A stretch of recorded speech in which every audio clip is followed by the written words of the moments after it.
कैसो मौर्य की बात कर रहे हैं, जो आदमी सिराती हो, कोसांबू में चुनाव हार गया हो, जो आज तक जनता का चुनाव ही नहीं जीता हो, वो उत्तर प्रदेश की भविष्यवाणी करेगा। अरे पहले आप कह दो उस कैसो मौर्य अपनी भविष्यवाणी के बारे में बताओ। पहले पूछो सिरातू की जनता तुमको दुत्कारी क्यों है, सिरातू की जनता तुमको सिरातू से भगाने का काम क्यों किया है। वो जो भविष्यवाणी पहले अपने परिवार। धर्मेंद्र सिंह का क्या है, योगी आदित्यनाथ जी का झोला ढोते थे, यही तो इतिहास है। राघवेंद्र सिंह का क्या है, योगी आदित्यनाथ जी का झोला ढोते थे, ये परिवारवाद ही है। और स्वयं मुख्यमंत्री जी परिवारवाद के उपज है। अवैधनाथ जी के भांजे कौन है। समाजवादी पार्टी विकास की बात करती है, समाजवादी पार्टी हिंदू मुस्लिम एकता की बात करती है, समाजवादी पार्टी गंगा जमुनी तहजीब की बात करती है, समाजवादी पार्टी महिलाओं का सम्मान की बात करती है। समाजवादी पार्टी की सरकार आई थी, 10-90 किसने दिया था, 100 नंबर की योजना किसने दिया था। आज 100 नंबर की हाल पता कर लो, खत्म कर दिया प्रदेश। मिला 100 नंबर, मैं ही टच कर लेता हूँ, मिला लो आप, कोई दिक्कत, मिला लो आप, मिला लो कि अमित चौबे मुझे मार रहे। देखिए अभी 500, अगर पहले फोन लगेगा नहीं, लगेगा तो सिपाही 500 में सेट हो जाएगा। 112 नहीं लगेगा, बस मिला के देखो, 112 नहीं, आप मिला के देखो, हम सही बोलते 112 मिला लो, काम नहीं कर रहा है। अरे बाप का नाम बदल से बेटा लायक हो जाएगा। आपके भाषा में खटाखट करेंगे। सबसे पहले फरंदा की पहचान फरंदा की शुगर फैक्ट्री थी। आप सोचो, आपके गोरखपुर से पंकज चौधरी सांसद गए हैं, वो राहत रूप तेल बेचते थे, उनकी पहचान क्या है, राहत रूप तेल के मालिक हैं। पूरे जनपद के तेल को, पूरे जनता की सम्मानित जनता का तेल निकाल के वो आदमी आज केंद्र के खजाने का मिनिस्टर है। फरंदा की चीनी मिल फरंदा की पहचान थी। जिस दिन मां लहड़ा ने मुझे मौका, नौजवान किसान, आज फरंदा की चीनी मिल चलती तो फरंदा का किसान सबसे ज्यादा खुशहाल होता, फरंदा का नौजवान खुशहाल होता। मेरी सबसे बड़ी पहली प्राथमिकता है कि मालिक ने मुझे अवसर दिया तो फरंदा चीनी मिल, मालिक ने मुझे अवसर दिया तो मेडिकल कॉलेज, मालिक ने मुझे अवसर दिया बस अड्डा, मालिक ने मुझे मौका दिया तो एक खेल के लिए बड़ा स्टेडियम। फरंदा में एक पार्क नहीं है जहाँ आप गोद में महाराजगंज का डिस्ट्रिक्ट हॉस्पिटल है, किराए के गोद में पता कर लेना आप। मशीन है, डॉक्टर नहीं है, डॉक्टर है, चलाने वाला नहीं है, चलाने वाला है, मशीन खराब है। और किराए के कोख का बेटा क्या होगा। चले जाओ, गोरखपुर के स्प्रा जेलर वाले हैं, 1 लाख रुपए एकड़ की जमीन को 24 करोड़ में बेचा जा रहा है, किसके आशीर्वाद से। उत्तर प्रदेश खजाने का पैसा बाबा जी अपने पूरे मंदिर के नामो निशान जितने सब पे लगा दिया। सरकार बदली थी, यही भाजपा के मंत्री आगरा एक्सप्रेस पे कुदाल लेके गए थे, क्या निकला। अगर माननीय अखिलेश यादव जो दोषी है तो जेल भेज दो ना, अगर घोटाला किया तो जेल भेज दो। बाबा परिवर्तन नेताजी योगी जी का कहना है आप लोगों ने 17 के पहले बदहाल यूपी छोड़ा था, 7वीं या 6वीं या 7वीं अर्थव्यवस्था थी यूपी, और यूपी में हर दूसरे दिन दंगा होता था, और कई जिले ऐसे थे कि 6-7 बजे वहां कर्फ्यू लग जाता था शाम को। उनका कहना है 17 के बाद देख लीजिए, बेटी और व्यापारी दोनों सुरक्षित है। अगर बेटी और व्यापारी पर किसी ने नजर डाली तो अगले चौराहे पर पुलिस उसका इंतजार कर रही है या फिर यमराज। सबसे ज्यादा इस भारत देश में मानवाधिकार का एनसीआरबी का रिपोर्ट है, सबसे ज्यादा अगर पुलिस मतलब महिलाओं का बलात्कार और हत्या हुई है तो यही हुई है। अभी 10 दिन 25 तारीख को भूमिधरपुर है कंपेगम विधानसभा में 60 साल की बुजुर्ग महिला को सर से मतलब शरीर से सिर अलग कर दिया जाता है। 10 दिन हो गए अभी तक न्याय नहीं मिले। यही माँ बेटी को मार दिया जाता है, अब तक पुलिस चार्जशीट नहीं लगा पाई। इसी गोरखपुर, इसी सरजमी पे जहाँ से मुख्यमंत्री जी मुख्यमंत्री हैं, पीठ के पीठाधीश्वर है। देखिए आप सच बोलो तो 12 से 17 समाजवादी पार्टी इस प्रदेश में रंग बिरंगी प्रदेश था, हर रंग का समायोजन था। 17 के बाद उत्तर प्रदेश बेरंग हो गया, रंग छीन लिया गया, चेहरे पे खुशी छीन ली गई, चेहरे पे मुस्कान लूट लिया गया, खत्म कर दिया गया प्रदेश को। एक आदमी के जात के लोग राज कर रहे हैं, पूरा भ्रष्टाचार बोलबाला है। योगी जी तो कह रहे हैं पहले बीमारू प्रदेश था 17 के पहले, अब दुधारू हो गया है, ग्रोथ इंजन बन गया है, सरप्लस स्टेट है। बीमारी प्रदेश था, दुधारू प्रदेश है। सही आप लोगों का योगी जी, उत्तर प्रदेश दुधारू है। दूध पीने वाले वही हैं, दूहने वाले वही हैं, जिस पे योगी जी का हाथ है। किस पे है? हम आप खुद पता कर ले, हम कहाँ बताएं। बताइए नेताजी। बाबू केदारनाथ सिंह की जमीन किसने कब्जा किया। जाओ, गोरखपुर के स्प्रा जेलर वाले हैं, 1 लाख रुपए एकड़ की जमीन को 24 करोड़ में बेचा जा रहा है, किसके आशीर्वाद से है। उत्तर प्रदेश खजाने का पैसा बाबा जी अपने पूरे मंदिर के नामो निशान जितने सब पे लगा दिया। सरकार बदली थी, यही भाजपा के मंत्री आगरा एक्सप्रेस पे कुदाल लेके गए थे, क्या निकला। अगर माननीय अखिलेश यादव जो दोषी है तो जेल भेज दो ना, अगर घोटाला किए तो जेल भेज दो। बाबा परिवर्तन होना है, परिवर्तनशील होता है। कुछ ऐसा बोलिए कि 47 तक वैलिड हो, बीजेपी कर रही है 47 तक कोई वैकेंसी नहीं है, 27 में हम 17 दोहराएंगे। भारतीय जनता पार्टी का कहना है समाजवादी पार्टी को समाप्तवादी पार्टी कर देंगे। उत्तर प्रदेश में योगी महाराज जी जब से उत्तर प्रदेश में योगी महाराज जी मुख्यमंत्री बने हैं, हर 6 महीने में मीडिया चलाती है कि योगी जी गए, अब उनकी कुर्सी गई, फिर दिल्ली की परिक्रमा करने लगते हैं। हाँ या ना, सही है नहीं है? विपक्ष उठाता है, हवा तो मीडिया चलाती है। अरे विपक्ष कि आज भी योगी जी हट जाएंगे, कल हट जाएंगे, 6 महीना बाद बीजेपी की सरकार गिर जा रही है केंद्र में। अरे डुमरियागंज के विधायक जी हैं राघवेंद्र सिंह जी, योगी जी के खासम खास हैं।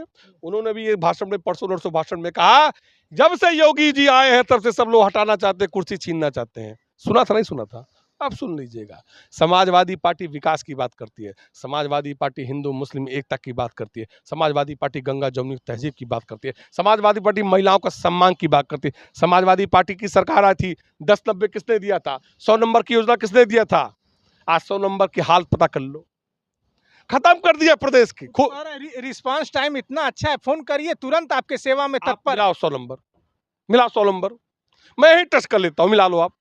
कोई दिक्कत आप मिला लो, आप मिला लो कि अमित चौबे मुझे मार रहे। देखिए अभी 500, अगर पहले बार फोन लगेगा नहीं, लगेगा तो सिपाही 500 में सेट हो जाएगा। 112 नहीं लगेगा, बस मिला के देख लो। 112 नहीं, आप मिला के देख लो, हम 100 ही बोलते, 112 मिला लो।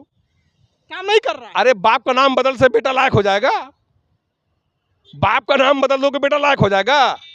अरे काबिल रहेगा तो मड़ई से महल बना देगा, अब नकारा रहेगा महल को मड़ई बना देगा। एक बात बताइए, योगी जी ने कहा कि उत्तर प्रदेश की लड़ाई 27 की 80 बनाम 20 की है, तो आपके तरफ से कहा गया नहीं ये लड़ाई 90 बनाम 10 की है, तो उनका 80-20 क्या है, आपका 90-10? मैं अगर 80-20 की लड़ाई है तो योगी आदित्य महाराज जी से हाथ जोड़ के निवेदन है, महाराज जी 80 में आप है, 20 में हमें, आप आपके हिसाब से तो आप लखनऊ से गोरखपुर मत आओ, अब पूरे प्रदेश में कहीं प्रचार करने मत आओ। अरे सच कहो, आप एक पीठ के पीठाधीश्वर हो, कम से कम उस पीठ की तो गरिमा है। मैं हम लोग की आस्था है, हम सनातन पंडित हैं, हिंदू हैं, हमारी आस्था है, सच बोलो, क्योंकि सच परेशान हो सकता है, पराजित नहीं हो सकता है। अमित जी ये बताइए, आप फरिंदा की राजनीति करते हैं, फरिंदा विधानसभा की, सबकी एक चाहत होती है हम जीत कर विधानसभा पहुंचे। आप लगातार 20-21 साल से समाजवादी पार्टी का झंडा ढो रहे हैं, उनकी विचारधारा की राजनीति कर रहे हैं, मुखर होकर बोलते हैं, बोल्ट होकर बोलते हैं, और वायरल जो नेता है उसमें आप एक हैं, अमित चौबे, जो मुखर होकर बोलते हैं, वायरल होते हैं। आप ये बताइए, अभी 27 में चुनाव है, मानिए कि आपकी जनता ने आपको चुन लिया, तो वो 3-4 विकास बताइए जो आप धड़ाधड़ मतलब आपके भाषा में खटाखट करेंगे। सबसे पहले फरिंदा की पहचान फरिंदा की शुगर फैक्ट्री थी। आप सोचो, आपके गोरखपुर से पंकज चौधरी सांसद गए हैं, वो राहत रूप तेल बेचते थे, उनकी पहचान क्या है? राहत रूप तेल के मालिक हैं। पूरे जनपद के तेल को, पूरे जनता की सम्मानित जनता का तेल निकाल के वो आदमी आज केंद्र के खजाने का मिनिस्टर है। फरिंदा की चीनी मिल फरिंदा की पहचान थी। जिस दिन माँ लहड़ा ने मुझे मौका दिया, मालिक ने मुझे मौका दिया, तो फरिंदा की तकदीर और तस्वीर, फरिंदा के नौजवान किसान, आज फरिंदा की चीनी मिल चलती तो फरिंदा का किसान सबसे ज़्यादा खुशहाल होता, फरिंदा का नौजवान खुशहाल होता। मेरी सबसे बड़ी पहली प्राथमिकता है कि मालिक ने मुझे अवसर दिया तो फरिंदा चीनी मिल, मालिक ने मुझे अवसर दिया तो मेडिकल कॉलेज, मालिक ने मुझे अवसर दिया बस अड्डा, मालिक ने मुझे मौका दिया तो एक खेल के लिए बड़ा स्टेडियम। फरिंदा में एक पार्क नहीं है जहां आप टहल सको। अच्छा, लोकतंत्र में सबसे बड़ी अदालत जनता की अदालत होती है, वहीं आप अपना आरोप प्रत्यारोप लेकर जाएंगे जनता की अदालत में, जनता अपना फैसला सुनाएगी। लगातार 2 बार बीजेपी को फैसला उनके पक्ष में दे रही है, 3 बार नरेंद्र मोदी जी के पक्ष में दी, और लगातार देखा जाए 4 सांसद हैं पंकज चौधरी जी, आखिर जनता की अदालत ने ही तो उनको फैसला सुनाया। पंकज चौधरी जिस गांव को सांसद गोद लेते थे ना, जैसे मोदी जी जो योजना लाते हैं वो हवाई वाले, वो योजना ऐसी थी कि सांसद एक गांव को गोद लेगा। पता कर लेना 7 साल हो गया, उस गांव का क्या दशा है। बात हमारी ये है कि आप डिबेट करिए, आप चले जाओ फरिंदा में पूर्व विधायक माननीय बजरंग बहादुर सिंह जी हैं, उनसे 5 काम पूछ लो। सड़क की बात करेंगे, गिट्टी चोवा लकड़ी चोरी में कौन चला गया, किस विधायक की विधानसभा की सदस्यता गई थी, पता कर लेना आप। उन्होंने स्कूल बनाया तो कितने स्कूल बनाए, वो अपने परिवार अपने बच्चों के लिए स्कूल बनाया है। फरिंदा जब तक आप सरकारी इंस्टीट्यूट नहीं लाओगे, सरकारी व्यवस्था का विद्यालय नहीं लाओगे, तब तो उसमें गरीबों का कल्याण नहीं होगा। आज सबसे ज़्यादा डकैती स्कूलों में है, प्राइवेट स्कूलों में है। मेरा एक सपना है कि फरंदा में मेडिकल कॉलेज हो। ये फरंदा की धरती पे जितने लोग पैदा होने वाले हैं, जितने लोग आने वाले हैं, जो पैदा हुए हैं, जो बड़े बुजुर्ग महिलाएं हैं, कम से कम भगवान ना करे उनको बीमार पड़े तो गोरखपुर लखनऊ तो कह रही है हम 1 डिस्ट्रिक्ट 1 मेडिकल कॉलेज दे रहे हैं। किराए के गोद में महाराजगंज का डिस्ट्रिक्ट हॉस्पिटल है, किराए के गोद में पता कर लेना आप। मशीन है, डॉक्टर नहीं है, डॉक्टर है, चलाने वाला नहीं है, चलाने वाला है, मशीन खराब है, और किराए के कोख का बेटा क्या होगा आप भी जानते कुछ हो। और सवाल है, उसके बाद हम इंटरव्यू हम छोटा करेंगे। अमित जी, केशव प्रसाद मौर्य का कहना है 100% में 60% हमारा है, 40 में बंटवारा है, बंटवारे में भी हमारा है, 27 में हम धूमधाम से आ रहे हैं, 17 दोहरा रहे हैं, समाजवादी पार्टी समाप्तवादी पार्टी 27 में होने जा रही है। अरे जो किस केशव मौर्य की बात कर रहे हैं, जो आदमी सिराती और कोसाम्बू में चुनाव हार गया हो, जो आज तक जनता का चुनाव ही नहीं जीता हो, वो उत्तर प्रदेश की भविष्यवाणी करेगा। अरे पहले आप कह दो उस केशव मौर्य अपनी भविष्यवाणी के बारे में बताओ। पहले पूछो सिराथू की जनता तुमको दुत्कारी क्यों है, सिराथू की जनता तुमको सिराथू से भगाने का काम क्यों किया है। और जो भविष्यवाणी पहले अपने परिवार अपनी अपनी भविष्य की वाणी कर लो। तो कहना है गुंडों माफियाओं को समाजवादी पार्टी में से निकाल दिया जाए तो समाजवादी पार्टी समाप्तवादी पार्टी हो जाएगी। मेरा सवाल है केशव मौर्य साहब से, ब्रजेश पाठक से, 100 नाम बता दे इस उत्तर प्रदेश में सबसे ज्यादा मुकदमे किसके पास है, वो कौन लोग बाहर हैं। मेरे सवाल का जवाब दे दे तो मैं बीजेपी का झंडा उठा लूंगा। अच्छा चलिए, आप जनता के बीच 27 में जाएंगे, अपने सरकार के 12 से 17 तमाम काम हुए होंगे, 12 से 17 में समाजवादी पार्टी के वो 3 काम बता दीजिए कि आज भी आप जनता के बीच जाएं तो जनता आपको भर भर के वोट देगी। समाजवादी पार्टी एक सिद्धांत की पार्टी, समाजवादी पार्टी आंदोलन की पार्टी, समाजवादी पार्टी दलितों पिछड़ों सबड़ों की पार्टी है। समाजवादी पार्टी की सरकार आएगी जो प्रदेश को लूटा गया है। सबसे पहला सड़क, आज चलो सारी सड़कों का, सड़क बन रही है, कोई शक नहीं है, ये सड़क 6 महीने के अंदर टूट जा रही है। बिजली की व्यवस्था, सिंचाई मुफ्त हो, खाद नहीं मिल पा रहा महाराज। गोरखपुर खाद कारखाना खुलने के बाद भी आपने देखा ना, खादों के लिए लाइन में लगे लोगों की मौत हुई। तो कह रहे किसान खुशहाल है, आराम से जाता है और उनको खाद मिल जाती है। 50 किलो से 45 किलो, 45 से 40 किलो, 40 किलो से 40 किलो के बाद 4 कुंटल लकड़ी में किसान। 27 में आप लोग आ रहे हैं। 27 में 1000% हम लोग आ रहे हैं। बीजेपी तो कह रही है सबसे बड़ी परिवारवादी पार्टी है, परिवारवादी पार्टी है समाजवादी पार्टी। देख लो, भैया सांसद, भाभी सांसद और भाभी के 3 देवर सांसद। अच्छा, भाभी के 3 देवर सांसद, ये जो इनके अमित शाह फुफ्फा जी हैं केशव मौर्य के, इनका बेटा अमित शाह क्या है, क्या है बता दिए, कभी बल्ला पकड़ा है। आरक्षण पे पैदा होने वाले लोग बात करेंगे इतिहास और भूगोल का। अमित शाह का लड़का कौन है, राजनाथ सिंह का लड़का कौन है, सुषमा स्वराज का लड़का कौन है, लड़की कौन है, ब्रजेश पाठक के भतीजे क्या हैं। मेरा सवाल जवाब दे दे आप, क्या है उनसे पूछ लीजिएगा। धर्मेंद्र सिंह का क्या है, योगी आदित्यनाथ जी का झोला ढोते थे, यही तो इतिहास है। राघवेंद्र सिंह का क्या है, योगी आदित्यनाथ जी का झोला ढोते थे। ये परिवारवाद ही है, और स्वयं मुख्यमंत्री जी परिवारवाद के उपज है।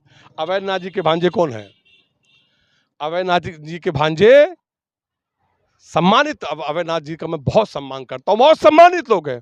उनके भांजे जो स्वयं परिवारवाद के अनुकंपा से पैदा हुआ हो, वो बात करेगा परिवारवाद की।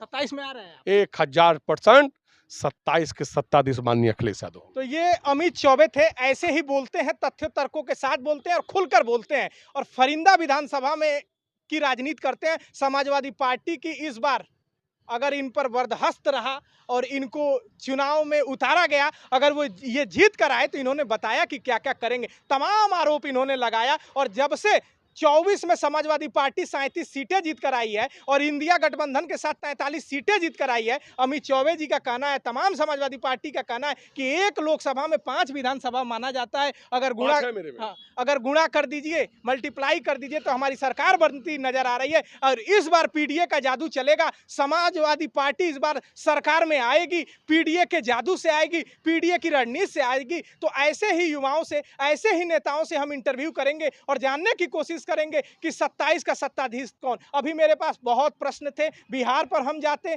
और तमाम जो वोट चोरी के मुद्दे विपक्ष लेकर हमलावर है नरेंद्र मोदी के ऊपर, और इनका कहना है वोट चोर गद्दी चोर, उस पर भी आते। लेकिन अमित चौबे जी किसी तरह से हमको समय दे पाए, इनका समय बड़ा कीमती है। तो ऐसी ही खबरें अलग अलग जगहों से दिखाने की कोशिश करेंगे कि कोई खबर खास क्यों है। नमस्कार।